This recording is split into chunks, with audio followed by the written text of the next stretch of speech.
দুবছর আগে পবিত্র বৃন্দাবনের বুকে নেমে এসেছিল ভয়ানক খরা। ভক্তির শহর বৃন্দাবন যেন নিঃশ্বাস নিতে ভুলে গিয়েছিল। চাষির চোখে ছিল দুশ্চিন্তা, মায়ের চোখে ছিল অনিশ্চিত ভবিষ্যতের ভয়, কিন্তু হৃদয়ের গভীরে তখনও এক ফোঁটা বিশ্বাস বেজেছিল।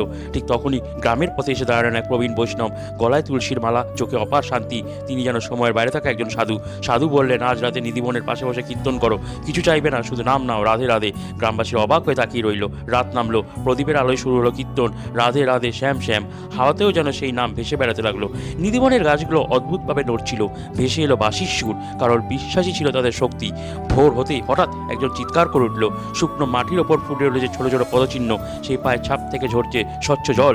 মাটি ভিজতে লাগলো, জল গড়িয়ে চলল। মানুষ হাঁটু গেড়ে বসে পড়লো, কারোর চোখে জল, কারোর ঠোঁটে শুধু একটাই নাম, কৃষ্ণ কৃষ্ণ। কিছুদিনের মধ্যেই সেই জায়গায় গড়ে উঠল সবুজ ঘাস।